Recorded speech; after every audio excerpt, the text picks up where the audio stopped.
মেট্ৰিকত 3rd division পাই পাছ কৰা ল'ৰাজনেহে সংস্কৃতি ধৰি ৰাখে। यदा यदा हि धर्मस्य ग्लानिर्भवति भारत अभ्युत्थानं धर्मस्य तदात्मानं सृजेम्यहम् परित्राणाय साधनं विनाशाय सदुष्कृतं धर्मस्य संस्थापनार्थाय सम्भवामि युगे युगे। যেতিয়াই সমাজত ধৰ্মৰ গ্লানি হয়, অধৰ্মৰ প্ৰাদুৰ্ভাৱ বাঢ়ি আহে, সাধুজনৰ ওপৰত অসাধুৰ প্ৰাদুৰ্ভাৱ বৃদ্ধি হয়, তেতিয়াই সমাজখনক সুস্থিৰ কৰাৰ মানসেৰে সমাজৰ দুষ্কৃতি বিনাশৰ বাবে অৱতাৰ ধাৰণ কৰে একোজন যোগদস্তা পুৰুষে। তেনে এজন অৱতাৰী পুৰুষ মহাপুৰুষ শ্ৰীমন্ত শংকৰদেৱ। দৰ্শিত সুন্দৰ গৌৰ কলেবৰ জৈশ্যন সুৰ পৰ কাষ সকল সকুভাষণ ৰঞ্জন জাকৰি দৰ্শনে পাপ বিনাশন। এনেকৈ থাকিলে দেখিছো এই ৰামধনে সংসাৰ কৰিবই নোৱাৰিম। নামঘৰলৈ দৌৰ মাৰি তেতিয়া অলৰেডি মানে কি দেউতাই গম পাই গ'ল ভাওনা ওচৰত চলি আছে, তালৈকে গৈছে নেকি। মই গ'লোঁ, গৈ মই মেকআপ লৈছোঁ। মেকআপ লোৱাৰ পিছত ভাওনা হ'ল, দেউতাই গুচি আহিলে, সেইদিনা একো নক'লে। তাৰ পাছদিনা মই আহি শুইছোঁ। ৰাতিপুৱা মোক দেউতাই পদূলিৰ মুখত আঁঠু কৰাই এনেকুৱাই পিন্ধিছে নহয়, মই কান্দি কান্দি কৈছো দেউতা মই জীৱনত আৰু ভাওনা নাগাওঁ। ইমান মানে বেয়াও লাগিছে সেই সময়, ল'ৰালিকালৰ সময় আচলতে, কিন্তু মনত সেই দিনটো আজিও আছে। আজিও এতিয়া দেউতাই কলৈ যাওঁ বুলি সুধিছে, মই বোলে এনেকৈ দশাৱতাৰ আমাৰ লগৰে লগৰ পোচাক ভাণ্ডাৰ প্ৰতিষ্ঠা দিব আছে, তালৈ যাওঁ দেউতা। দেউতাই একো কোৱা নাই, মনে মনে মানে মোৰ আজি সেই দিনটো আকৌ তেতিয়াও পৰিছিলে মনত, সেই তেনেকুৱা মানে। সঁচাকৈ স্মৃতিবোৰ যুগমীয়া হয়, আৰু যেতিয়াই স্মৃতিয়ে আমাৰ অন্তৰত আঘাত কৰে, সেই স্মৃতি আমাৰ স্থায়ী হয় যুগান্তৰলৈ। মোৰ ব্যক্তিগত পৰিসংখ্যা অনুসৰি বৰ্তমান মাতৃভাষা ভাওনা জগতত মুকুন্দদা এটা চিনাকি নাম। বিশেষকৈ মুকুন্দদাৰ শকুনি চৰিত্ৰৰ অভিনয়ে বৰ্তমান দৰ্শকৰ সমাদৰ বুটলিবলৈ সক্ষম হৈছে। যদি আমাৰ দৰ্শকৰ বাবে এটি সংলাপ শকুনিৰ আপুনি প্ৰক্ষেপণ কৰে, সকলো নিশ্চয় ভাল পাব।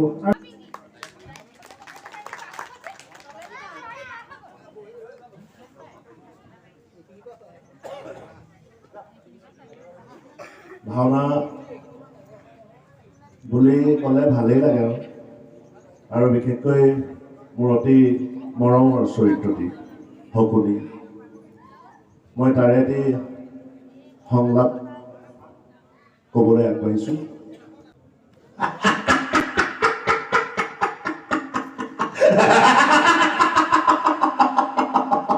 বাধা দিবৰ শক্তি আছে বুলি জানিলে কি কৰিবা দুৰ্যোধন, কি কৰিবা?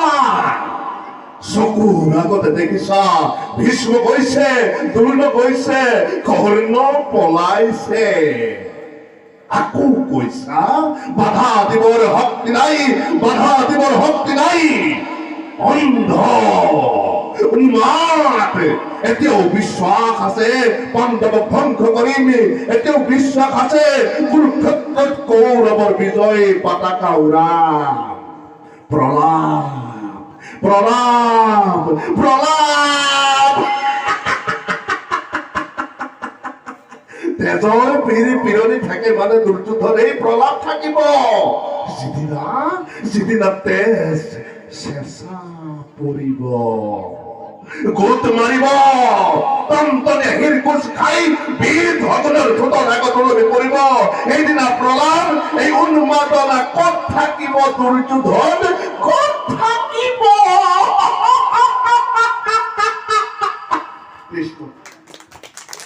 ধন্যবাদ।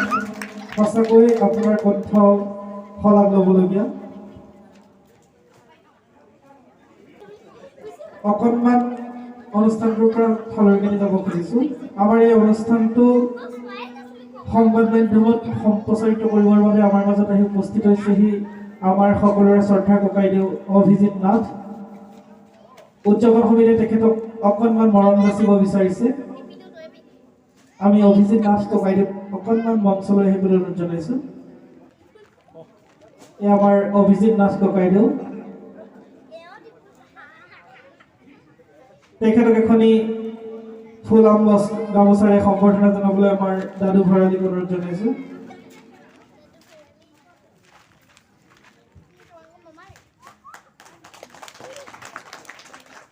গণতন্ত্ৰৰ চতুৰ্থ স্তম্ভস্বৰূপ সংবাদ মাধ্যমক সুস্থিৰ ৰূপত পৰিচালনা কৰি নিবলৈ যাওঁতে আপোনালোকে যি মহান ত্যাগ কষ্ট অহোপুৰুষাৰ্থ কৰি আছে, আপোনালোকৰ সেই কষ্টক কায়িক শব্দৰে বখানিব নোৱাৰি। মাত্ৰ পৰম প্ৰভু নাৰায়ণৰ ওচৰত আমি সেৱা দিছোঁ, আপোনালোকৰ কষ্টই পূৰ্ণতা পাওক, আপোনালোকে সফলতাৰ শিখৰতাবোৰ আৰোহণ কৰক। আমি পুনৰ অন্তৰংগ আলাপলৈ উভতি যাবলৈ লৈছোঁ। আমাৰ লগত আছে গুঞ্জন দা, বৰ চিনাকি হাঁহিমুখীয়া দাদাজন। বহুদিনতে একেলগে ভাওনা কৰিছিলোঁ, তাৰ পাছত বহুদিনলৈ মানুহজনৰ লগত যোগসূত্ৰ নাইকিয়া হৈছে। গুঞ্জন দা, কেনেকুৱা লাগিছিল?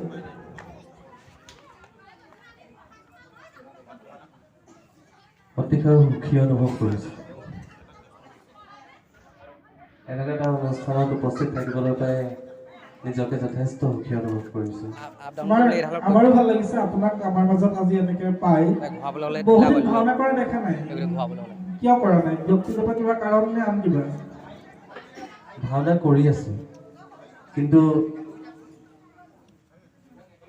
মই খুব প্ৰচাৰ বোলা বস্তুটো বেয়া পাওঁ। সেইকাৰণে প্ৰচাৰৰ আঁৰত থাকিয়ে ভাওনা কৰি আছোঁ। প্ৰচাৰ বিমুখিতা ঠিকে আছে। আমি যিমান দূৰলৈকে জানো, আমাৰ গুঞ্জন দাই অৱতাৰ চৰিত্ৰ প্ৰাধান্যতা দি ভাওনা কৰি আছে। শ্ৰীকৃষ্ণ হওক বা বিষ্ণু চৰিত্ৰ হওক। যদি আজিৰ অন্তৰংগ আলাপে অকণমান বিষয়টো সলনি কৰি দিওঁ, আমি যদি এটি সংলাপ ক'বলৈ কওঁ, কিন্তু অৱতাৰ চৰিত্ৰৰ ক'লে নহ'ব, চৰিত্ৰটো যদি আমি নয়াৰ্থক চৰিত্ৰৰ এটা সংলাপ যদি ক'বলৈ কওঁ, আমাৰ অনুৰোধ ৰাখিবনে? মুকুটে জীৱনৰ এটা তিক্ত অভিজ্ঞতাৰ কথা কৈছিল, এটা ভাওনা কৰিবলৈ গৈ ঘৰ নথকা আহিবলগীয়া হৈছে। আপোনাৰ ভাল লগা এটা অভিজ্ঞতা কওক, যিটো কৰি আপুনি ভাবে যে হয় ভাওনা কৰি প্ৰকৃততে কিবা এটা ভাল কাম কৰিছে। আপোনাৰ এটা ভাল লগা অভিজ্ঞতা কওক। ঠিক মুকুন্দই কোৱাৰ দৰে ময়ো আজি প্ৰায় তেনেকুৱা অনুভৱৰ কথা ক'বলৈ যাওঁতে মই তেনেকৈ 12-13 বছৰমান পিছলৈ মানে উভতি যাব লাগিব। ঠাইখনৰ নাম আছিল মৰিয়নি খাটি চোনা। তেতিয়া ভাওনা কৰিবলৈ আৰম্ভ কৰিছিলোঁহে, ভগৱান চৰিত্ৰই আৰম্ভ কৰিছিলোঁ। নাটখনি আছিলে নাৰদৰ ব্ৰহ্মদত্ত নাথ বেদৱতী উপাখ্যান। গৃহস্থৰ আমন্ত্ৰণ মানে আমাৰ নিজৰ দলটি গৈছিলোঁ মাধৱপুৰৰ পৰা।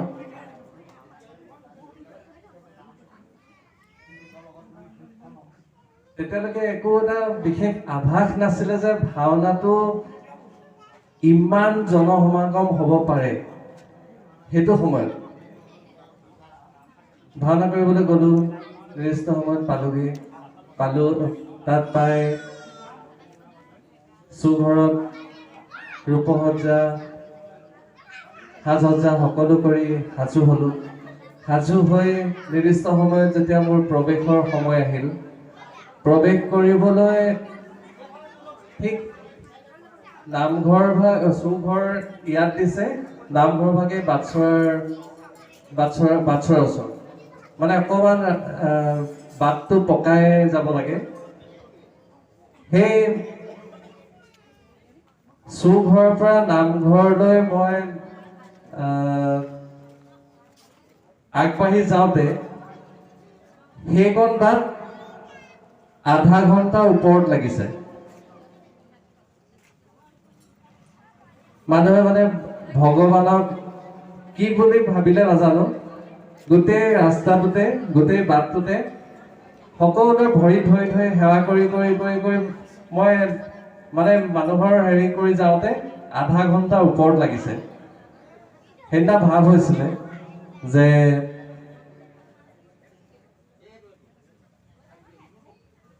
মই বৰ বেলেগ কিবা এটা কৰিবলৈ যোৱা নাইতো, এনেকৈ ভাৱ হৈ ভয়ো লাগিছিলে। প্ৰথম ভাওনা জগতৰ প্ৰথম হেৰি সেইটো আৰু ভয়ো লাগিছিলে ভালো লাগিছিলে পিছত যেতিয়া ভাওনা ভাগ কৰি আজৰি হ'লো তেতিয়া ভাৱ হৈছে যে আজি ভাওনাৰ কাৰণে মই এইখিনি আদৰ পাইছোঁ গতিকে সেই স্মৃতিটো মই কেতিয়াও পাহৰিব নোৱাৰোঁ আচলতে সেইটোৱে তেনেকুৱা দৃশ্য প্ৰায় আমাৰ ভাৱৰীয়াসকলৰ প্ৰত্যক্ষদৰ্শী বা প্ৰত্যক্ষভাৱে সাক্ষী হ'বলগীয়া হয় বিশ্বাসে মিলয় হৰি আৰু প্ৰকৃতাৰ্থতেই প্ৰায় অঞ্চলত ভাওনাৰ প্ৰতি সেই সাত্বিক ভাৱাপন্নটো এতিয়াও বিৰাজমান আচলতে বহু ঠাইত ভাৱৰীয়াক ভগৱন্ত জ্ঞান কৰে আৰু সেইবাবেই আচলতে তেনে পৰিৱেশবোৰ আহে আৰু ভালো লাগে নিশ্চয় মই ব্যক্তিগতভাৱে অনুভৱ কৰোঁ যে তেনেকুৱা এখন ছবিয়ে প্ৰকৃততে ভাওনা জগতত বিৰাজমান হৈ থকাটো বাঞ্ছনীয় আচলতে আৰু অকণমান যদি কথা পাতোঁ কেতিয়াবা ভাওনা এখন চলি থকা অৱস্থাত ধৰা হওক এটা চিন চলি আছে চিনটোত সংলাপটো পাহৰি যোৱা হ'ল তেনেকুৱা চিটুৱেশ্যন কেতিয়াবা কিয় হৈছে নেকি বহুবাৰ হৈছে এতিয়া কি কৰা তেতিয়া এই পৰিস্থিতিটোৰ লগত মানে সামঞ্জস্য ৰাখি আৰু সমগ্ৰ দৃশ্যটোৰ লগত সামঞ্জস্য ৰাখি তাৎক্ষণিকভাৱে মানে এটি সংলাপ নিজেই তৈয়াৰ কৰি লোৱা হয় উপায়ো নাই নহয় অকণমান এইখিনিতে আৰু এটা সুবিধা হৈ আছে যিহেতু আপুনি ভগৱান চৰিত্ৰ কৰে আৰু আমাৰ মুকুন্দদা শকুনি চৰিত্ৰ আছেই আমাৰ গণেশ গগৈদেৱৰ কালজয়ী নাট শকুনিৰ প্ৰতিশোধ এটা খুব সুন্দৰ দৃশ্য আছিল প্ৰণাম যদুপতি বাকীখন চাগে বহলাই নকলেও হ'ব আৰু এটা মাইক্ৰফোন আহিব পাৰিব নেকি মোৰ মাইক্ৰফোনটোকে দি দিছোঁ যদি অকণমান সংলাপকেইটা দুইজনে মিলাই ক'ব পাৰে সুবিধা হ'ব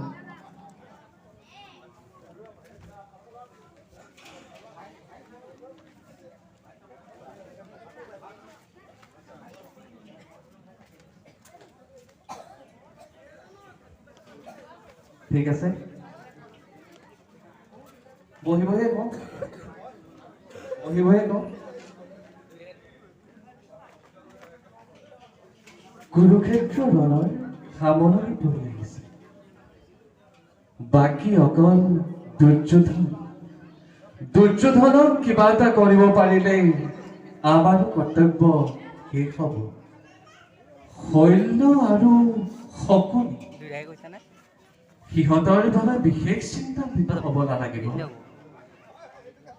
দাদা তীৰ্থৰ পৰা ঘূৰি অহাৰ আগতে দুৰ্যোধনক কিবা এটা কৰিব নোৱাৰিলে পাছত কৰাটো টান হৈ পৰিব কাৰণ দুৰ্যোধন দাদাৰ পৰম ভক্ত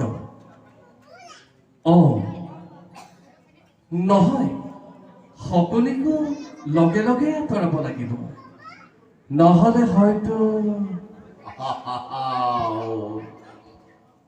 আজি পৰম সৌভাগ্য আহি আহি নাৰায়ণৰ আগতে ওলালোহি প্ৰণাম যদুপতি আহা মামা তোমাৰ কথাকে ভাবি আছিলো কুৰুক্ষেত্ৰৰ ভাৱেৰে মোৰ কথা ভাবিছিলানে কুৰুক্ষেত্ৰৰ ভাৱৰ মাজতে মোৰ কথা ভাবিছিলা মাজতে মামা তেন্তে আমাৰো চাউল গলি কিয় মামা অতদিনে ডাঙৰ ডাঙৰ গ্ৰহ নক্ষত্ৰবিলাক গণনা কৰি আছিলা দেখি আমি চকুত পৰিছিলোঁ আৰু যদুপতিয়ে যেতিয়া সেইবিলাক শেষ কৰি সৰু সুৰা তৰাৰ লেখত ধৰিলাহি আমি পপীয়া তৰা আমাক সহাবাই মামা তুমি বৰ চতুৰ সকলোখিনি যদুপতিৰ পৰাই ধাৰ কৰা বাৰু মামা তোমাক এটি কথা সুধো কবানে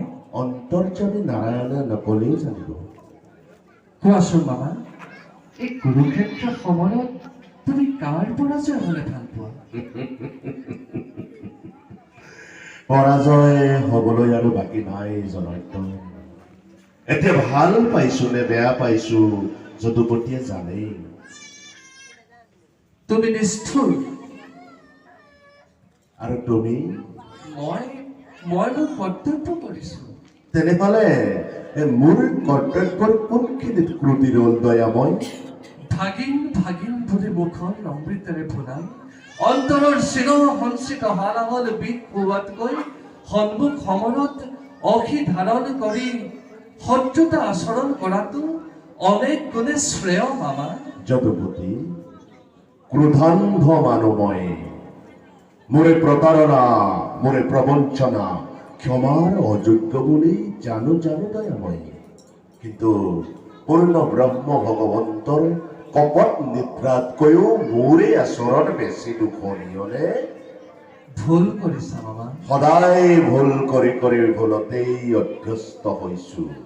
এতিয়া আৰু শেষ বতৰত এই ভুল নাভাগে মাধৱ। স্বৰ্ণ লংকা চাই কৰিছিল ৰাজভ্ৰাতা বিভীষণে, আৰু আজি এই পুণ্যময় ভাৰত ভূমি শ্মশানত পৰিণত কৰিলা ৰাজ মাতুল তুমি শকুনিয়ে। হে মাধৱ, মোৰ ধন্যবাদ গ্ৰহণ কৰা। নুবুজিলো মামা। অতি সহজ।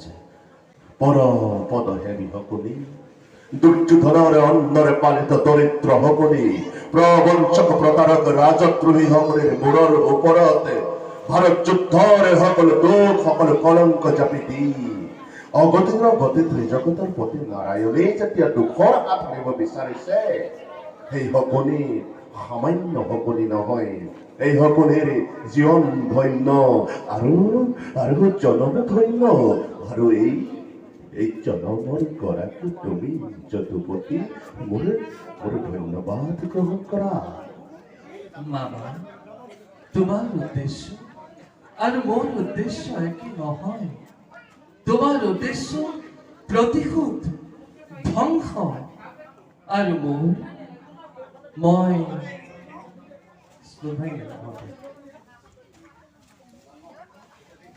কৃষ্ণ। দুয়োজনলৈকে আন্তৰিক ধন্যবাদ জ্ঞাপন কৰিছোঁ। यदा यदा हि धर्मस्य ग्लानिर्भवति भारत अभिष्ठानं धर्मस्य तदात्मानं सृजेमः परित्राणाय साधनं विनाशाय सदुष्कृतं धर्मसंस्थापनार्थाय सम्भवामि युगे युगे।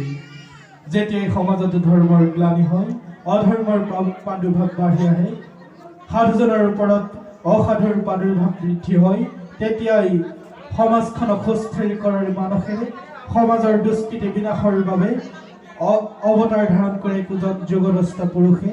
তেনে এজন অৱতাৰী পুৰুষ মহাপুৰুষ শ্ৰীমন্ত শংকৰদেৱ। দৰশিত সুন্দৰ গৌৰ কলেবৰ জৈশ্যন সুৰ পৰ কাষ সকল সকুভাষণ ৰঞ্জন জাকৰি দৰ্শনে পাপ বিনাশন। যিজন পৰম পুৰুষৰ দৰ্শনে সকলোৰে পাপ নাশ হৈছিল, সেইজনা পৰম প্ৰভুৰ চৈতন্য চৰণত প্ৰতিজন ভাৱৰীয়াই সেৱা কৰি জীৱন যাত্ৰাৰ অবিৰত ধাৰা অবিৰত কৰি ৰাখিছে। ইয়াৰ মাজতেই মাইক্ৰফোনটো আমাৰ শিশুসকলৰ মাজলৈ আগবঢ়াই দিছোঁ। কোনজন আহিবা? কোনজনে ল'বা? কোৱা। ইয়াক দিবলৈ গৈছে, ইয়াক দিবলৈ গৈছে, ইয়াক লক্ষ্মীমাক দিবলৈ গৈছে। তোমাৰ নামটো কি? থিয় হৈ কথা কৈছে। অংশুনাথ। ভাওনা কৰিছা নে? ভাওনা কৰি ভাল লাগে নে? চবতকে কাৰ ভাল লাগে অভিনয়? এতিয়া যিমান দাদাহঁতে ভাওনা কৰি আছে, তাৰ ভিতৰত আটাইতকৈ ভাওনা কাৰ ভাল লাগিছে? উদিপ্ত দা। উদিপ্ত দাৰ কি ভাল লাগে? ৰামগানাৰ কি ভাল লাগে? হিৰণ্যাক্ষ। ৰামগানাৰ নিচিনা হ'বলৈ মন যায় নে? যায়। ভাওনা কৰিছা নে? ৰামগানাই হিৰণ্যাক্ষ যেতিয়া কৰে চাইছা নে? সন্মুখৰ পৰা চাইছা নে? সঁচাকৈ অসমৰ মাতৃভাষা ভাওনাৰ জগতত ৰাংগাদা অৰ্থাৎ প্ৰাণজিৎ ভৰালী এটা চিনাকি নাম, যি নিজৰ দক্ষতাৰে সুকীয়া পৰিচয় মাতৃভাষা ভাওনাৰ জগতত দাঙি ধৰিবলৈ সক্ষম হৈছে। আমাৰো যথেষ্ট প্ৰিয়। সেয়েহে প্ৰাণজিৎ দাই যেনেদৰে হিৰণ্যাক্ষ বচন কয়, দৰ্শকক আপ্লুত কৰে, তুমি এটা বচন কোৱা যিটোৰে আমি আপ্লুত হ'ব পাৰোঁ, যিকোনো চৰিত্ৰ। হিৰণ্যাক্ষৰ অস্থিৰ নহব দাদা, অচিৰত বহম জননীৰ সন্মান, অহংকাৰ স্বাৰ্থপৰ দেৱ পুৰন্দৰে অবংশতেৰে অবংশতেৰে ৰচিত মৰণৰ বেদী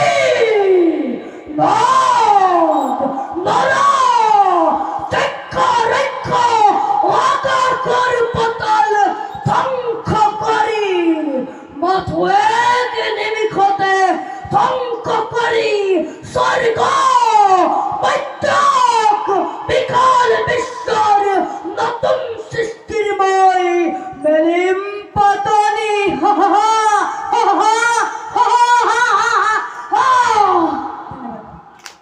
বৰ ধুনীয়া লাগিলে আপুনি ভাওনা কৰিছা নাই কিমান কৰিছা বহুত ভাওনা কৰিছিলা বয়স কিমান হৈছে আজি জন্ম নেই সকলোৱে আচলতে লগাই দিয়ে আজি কেইবছৰীয়া হ'ল 13 বছৰ নামটো কি কৈছিলা ঘৰ কোন জেগাত বৰপথাৰ টেঙানী কাৰ লগত আহিছে পাপা আহিছে বৰপথাৰ টেঙানীৰ পৰা আজি বাৰ্থডে সকলোৱে এটা আশীৰ্বাদ কৰিব যাতে ল'ৰাটোৰ ভৱিষ্যত উজ্জ্বল হয় মৌকং কৰতি ৱাসালং পংগুলং ভয়তে গিৰিম যতকেই পাতমহং বন্দে পৰমানন্দ মাধৱ যিজন পৰম প্ৰভুৰ কৃপালভী মৌকজনে কণ্ঠধ্বনি পায় যিজন পৰম প্ৰভুৰ কৃপালভী বধিৰজনে বগাব পাৰে সুউচ্চ পৰ্বত সেইজন পৰম প্ৰভু কৃপাতেই তুমি অনাগত দিনত মাতৃভাষা ভাওনা অংকীয় ভাওনাৰ জগতত তুমি দিগন্ত প্ৰসাৰী হৈ আগুৱাই যোৱা আমাৰ শুভকামনা থাকিল ধন্যবাদ ইয়াৰ পিছতেই আমাৰ মাজত আছে শ্ৰদ্ধাৰ বাসৱ ককাইদেউ আমি মাইক্ৰফোনটো তেখেতলৈ আগবঢ়াই দিছোঁ যদিও আজিলৈকে আপোনাৰ সৈতে সন্মুখী হোৱা নাই প্ৰথমে মোৰ পৰিচয় দিছোঁ মই আনন্দ হাজৰিকা ঘৰ দলজানৰ নুগুৰা দিহিং সত্ৰত অকণমান কথা পাতিম যদি কোনোবাখিনিত প্ৰভাৱ এটা হয় ভাতৃ বুলি মাৰ্জনা কৰিব সংলাপৰ ফালে নাযাওঁ সকলোৱে সংলাপ কৈ আছে অকণমান যদি এনেকৈ আপোনাৰ লগত কথা পাতোঁ যে বৰ্তমান প্ৰায় এনেকুৱা হয় আজিৰ ভাওনা তাহানিৰ দৰে ভাওনা হৈ থকা নাই প্ৰতিখন সভা উদ্বোধন কৰিবলৈ অহা প্ৰতিজন ব্যক্তিৰ মুখত এই মন্তব্য শুনিবলৈ পোৱা যায় আজিৰ এই পৰিৱেশ দেখি আপুনি কি ভাবে প্ৰকৃততে ভাওনা সলনি হ'ল নেকি ধন্যবাদ আচলতে সলনি বুলি একো বস্তু নাই আগৰ যিখিনি বস্তু আছিল এতিয়া তাতকৈ আৰু উন্নত হোৱাৰ কাৰণে অলপ সলনি যেন অনুভৱ হয় মানুহৰ সেইখিনি সময়ত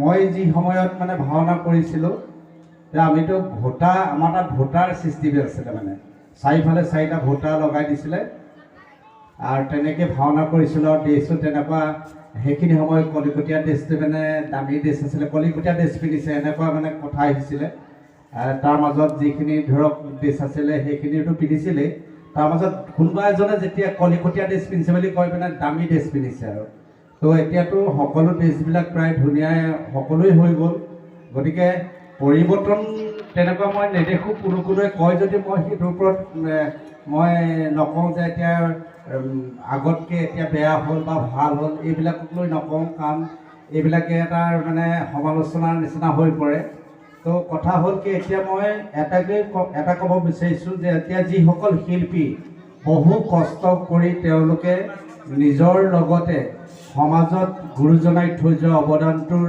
ৰক্ষাৰ্থে আগবাঢ়ি আহিছে মই সকলোলৈকে মোৰ আন্তৰিক কৃতজ্ঞতা জ্ঞাপন কৰিছোঁ আৰু তেওঁলোকে আগবাঢ়ি যাওক তেওঁলোকৰ জৰিয়তে গুৰুজনাৰ যি ত্যাগ আমাৰ সমাজৰ কাৰণে থৈ গৈছে সেই ত্যাগ সদায় জিলিকি থাকিব ধন্যবাদ ককাইদেউ আচলতে সেই আপোনাৰ মন্তব্যখিনি ক'ৰবাত উৎসাহিত কৰিলে আচলতে সংস্কৃতি এক পৰিৱৰ্তনশীল সুঁতি স্বভাৱসিদ্ধভাৱে কোনোবাখিনিত কেতিয়াবা সেই সুঁতি পৰিৱৰ্তিত হ'বই যিদৰে ভোটাৰ ঠাই আজিৰ তাৰিখত অত্যাধুনিক দৃশ্য সজ্জাই ল'লে অনাগত দিনত চাগে তাৰো পৰিৱৰ্তন সাধন হ'ব শ্ৰৱণ কীৰ্তন অৰ্চন বন্দন স্মৰণ পদশে অদস্য শকিত বন্দন বিস্তৃত কৰিব দেহৰ পদ এই নৱভক্তিৰ নৱপ্ৰতীক কিন্তু আজিৰ পৰা 100 বছৰ বা 10 বছৰ আগতো জ্বলিছিল আজিও মাতৃভাষা ভাওনাৰ অগ্নিগড়ত এই নৱভক্তিৰ প্ৰদীপ আজিৰ তাৰিখতো দেখা পোৱা যায় সেয়েহে মই নদী কৰিব পাৰিম এজন নবীন ভাৱৰীয়া হিচাপে আমি মাতৃভাষা ভাওনাক যিমানখিনি পাৰোঁ গুৰুজনাৰ আৰ্হিৰে কৰি যাবলৈ চেষ্টা কৰি আছোঁ। অকণমান অভিনয়ৰ কথা যদি ক'বলৈ কওঁ, বৰ্তমান আমাৰ সন্মুখত কেইবাজনো ভাৱৰীয়া বহি আছে বা তেওঁলোকৰ সংলাপ শুনিলে আপোনাৰ অনুভৱটো কি, বা আপোনালোকে যেতিয়া ভাওনা কৰিছিল তেতিয়া আপোনালোকৰ সংলাপ প্ৰক্ষেপণৰ এটা স্বতন্ত্ৰতা আছিল। অকণমান যদি আপুনিও সংলাপ এটি কৈ শুনায় বা তেওঁলোকৰ সংলাপ শুনি কেনেকুৱা পালে আপোনাৰ অনুভৱখিনি কওকচোন। ধন্যবাদ। আচলতে মইতো খুব সৰু অৱস্থাৰ 3 বছৰ বয়সৰ পৰা সূত্ৰ নৃত্য, কৃষ্ণ নৃত্য এইবিলাক কৰিছিলোঁ। আমি ৰাস মহোৎসৱত যেতিয়া মোক গুৰুজনাই সূত্ৰৰ কাৰণে ষ্টেজত উঠাইছিলে দাঙি পেলাই নি, সেই দিন এতিয়াও মনত আছে। আৰু তাৰপিছতে আমি চুঙাজানত ৰাস কৰিবলৈ গৈছিলোঁ। আৰু শেষত গাঁৱতো বহু ভাওনাৰ কৰাৰ পিছত আমি মনতে ভাবিলোঁ, মোৰ এই এতিয়াৰ হৰিভকত তেওঁ আদিত্য বৰা বুলি কয়, আমি দুয়োজনে আৰু লগত যিটো পূজাৰী ছাৰ আছিলে আমাৰ লগত, আমি আলোচনা কৰি গোলাঘাটৰ পৰা এটা মানে ভাওনাৰ দল সৃষ্টি কৰিম বুলি মানে মনতে কল্পনা কৰি আমি বেঙেনাখোৱাৰ বৰনামঘৰ নামাকৰণ কৰি দানবিৰাজা হৰিশ্চন্দ্ৰ নাটকখন আমি কৰিছিলোঁ। আৰু প্ৰথমবাৰতে আমি শুভ ফল পাবলৈ সক্ষম হৈছিলোঁ। তাৰে এটা সৰু সংলাপ এটা মই এইটো কাৰণে মনত আছে, 60 বাৰ আমাক মানে যিজন ডাইৰেক্টৰ আছিলে দণ্ডী বৰদলৈ ছাৰ বুলি কয়, মানে একেটা একেটা শব্দকে মানে কেইবাবাৰো কয়, মানে এনেকুৱা এই মানুহৰ ৰঞ্জিত শৰ্মা ডাঙৰীয়াৰ হৰিচন্দ্ৰ বৰা ভাওনা। হয় হয়, ৰঞ্জিত শৰ্মাৰ আমাৰ হৰিচন্দ্ৰ গাইছিলে আৰু যিটো পূজাৰী ককায়েকে মানে আমাৰ বিশ্বমিত্ৰ গাইছিলে। তো তেতিয়া মানে এনেকুৱা লাগিছিলে ইমান তাপ এইবিলাক ভাওনা কৰিছিলে, এনেকুৱাতো কৰা নাছিলোঁ, একেটাকে কৈ অশান্তি লাগি গৈছিলে। তো সেইকাৰণে সেইখিনি সময়ৰ সেই এটা মানে চৰিত্ৰৰ সংলাপ মনত আছে, তাৰে অকণমান কৈ যাম, পাহৰিছোঁ এতিয়া। সঁচা কথা দিব পৃথিৱী অদ্বিতীয় অস্বীক্ষাধিপতি, তেওঁৰ দৰে মহাত্মা পৰশে অচিকি স্বৰব এই স্বৰ্গ জিউতি, দেৱৰাজাৰ পালে অনুমতি, এতিয়াই স্বৰ্গ বিমানী কৰিব গতি, মত্য ধামলৈ আনন্দৰে আৰোহিব হৰিচন্দ্ৰক লৈ। এই সংলাপটো মোৰ বৰ ভাল লাগিছিলে সেইখিনি সময়ত, গতিকে বৰ স্মৃতি সৌৰভত সোমাই আছিলে। আজি কোৱাৰ কাৰণে পটককৈ ক'ব পাৰিছোঁ আৰু বাকী বহু ভাওনা কৰিছোঁ যদিও কৰি যাওঁ, পাহৰি যাওঁ, বহু বৰ ব্যস্তৰ মাজত থাকোঁ। তাৰ পাছতে মই বিহুৰ লগতো ওতঃপ্ৰোতকৈ খুব জড়িত হৈ থাকিলোঁ, বহু বছৰ বিহু মাৰিলোঁ, 24 বছৰ। তাৰপিছত 2010 চনৰ পৰা মই দিহানাম আৰম্ভ কৰিলোঁ, দিহানাম। তাৰপিছত দেউতাৰ পৰল পাতটো হোৱাৰ পাছত দেউতাৰ যিখিনি কৰ্ম আছিলে অসমীয়া কৰ্ম, সেইখিনিও ল'ব লগা হ'ল। গতিকে ইমানখিনিৰ মাজত মানে কেতিয়াবা এই সংলাপবিলাক পাহৰি যোৱা গৈছে আৰু গতিকে ঢেৰ সংলাপ আছিলে মনত, কিন্তু এতিয়া ইমান নাই আৰু ইমান। যিমান ভাওনাৰ কথা ক'লে আচলতে প্ৰত্যক্ষভাৱে চাবলৈও মোৰ সৌভাগ্য হৈছিল। আপোনাৰ মনত আছে নেকি 2007 চনত আপোনালোকে নগুৰা দিহিং সত্ৰত এভাগ ভাওনা কৰিছিলে, হৰিচন্দ্ৰ উপাখ্যানে একেভাগ নাটেই কৰিছিলেগৈ। ভাওনাভাগ আগবঢ়াইছিলে বেঙেনাখোৱা চাৰিআলিৰ নিবাসী এজন ব্যক্তিয়ে আগবঢ়াইছিলে। যদি আপুনি মনত পৰে আপোনালোকৰ ভাওনা তেতিয়া আমি কিন্তু চাইছিলোঁ। এইখিনি সময়ত মানে বহু জেগাত আমি ভাওনা কৰিছিলোঁ, তো ইমান মনত নাই, কিন্তু সেই এটাই মনত থাকি গ'ল আৰু জীৱনৰ চব বস্তুবিলাক হয়তো স্মৃতি সৰুৰ পৰা কিছুমান আঁতৰি গৈছে, ধৰক মোৰ ইমান মনত নাই সেইটো কথা। আপোনাৰ বৰ্তমান শব্দযন্ত্ৰৰ লগত জড়িত হৈছে নেকি? মই আচলতে প্ৰথম অৱস্থাত দিহানাম গাবলৈ লৈ পেলাই সেই আধুনিকতা কৰিবলৈ যাওঁতে মানে এটা সৰু বক্স লাগে, এটা মেচিন লাগে, 2টা স্পীকাৰ লাগে, এনেকৈ আনিছিলোঁ এজনৰ পৰা। তাৰপিছত সেইদিনাখন মোৰ নগুৰা প্ৰগ্ৰেম আছিলে, মোৰ নিজৰ এইখনত আহি আছোঁ, মানে বাৰে বাৰে টোপনি আছোঁ। তেতিয়া মানে মৌচুম বাহিবাদক আপোনালোকে চিনি পায়, মৌচুম হাজৰিকা, তেখেতে মানে কৈছে ভাবতে আপুনি টোপনি গৈছে, মোৰ একদম বিয়া টোপনি আহিছে। সেই টোপনিৰ মাজত আহি যেনে তেনে ঘৰত আহি পালোহি, তেনেকুৱা এটা ফোন মাৰিছে নহয়, চাউণ্ডটো দি ধৰিলে, মোৰ ৰ'ব 10 মিনিট ৰ'ব, মই ঘৰ সোমাইছোঁহে। ইমানেই ফোন মাৰিছিলোঁ মানে লাষ্টত মোৰ মানে খং উঠিলেগৈ। তেতিয়া বাস্তৱক ক'লো, বাস্তৱ তুমি ওলোৱা, মই এতিয়া ATM লৈছোঁ, এইমাত্ৰ মই চাউণ্ড কিনিমগৈ। সেইবুলি মই এটা বক্স আৰু এটা মেচিন কিনিছিলোঁ। তাৰপিছত ওচৰৰ দুই এটা মিটিঙত বিচাৰে, তাৰপিছত ল'ৰাটোকে পঠিয়াই দিওঁ, ল'ৰাটোৱে কয় আমুক বস্তুটো লাগে পাপা, তাৰপিছত মই সেইটো কিনি দিম আৰু এনেকৈ কিনোতে লাষ্টত এতিয়া মই প্ৰায় 13 লাখমান টকাৰ ব্যয় কৰি পেলানি এটা ডাঙৰ ছেট মই ল'ৰাটোক ব্যৱসায় হিচাপে মানে খুলি দিবলৈ। ল'ৰাজনৰ নামটো কি আছিল? বাস্তৱ নিশা বৰা। বাস্তৱ, তাৰ নামটোৱে মনত আছে। এতিয়া সিয়ে মানে সেই গোটেই বস্তুখিনি চলাই আছে। এতিয়া তেনেকৈ এটা ব্যৱসায় টাইপ এটা চলি আছে আৰু মানে মই গৌৰৱেৰে ক'ব পাৰিম আপোনাৰ যি ল'ৰা বাস্তৱ, সি প্ৰকৃততে বৰ কম বয়সত এটা দায়িত্বশীল কাম কৰি আছে। মোৰ গাঁৱতেই এইবাৰ গুৰু জয়ন্তীত সি আমাৰ গাঁৱতে অনুষ্ঠান কৰিছেগৈ, আৰু সেই অনুষ্ঠানত সাধাৰণতে আমাৰ চাউণ্ডত যিকেইজন ভাইটি বহি আছে সিহঁতে জানিব, আমাৰ মাইক্ৰফোন এটাৰ শব্দ নোলালে মাইক্ৰফোনটো ভাঙি দিয়া পৰিৱেশ কেতিয়াবা বহু ঠাইত হয়, যদিও কাকতলীয়, কিন্তু দুই এঠাইত হয়।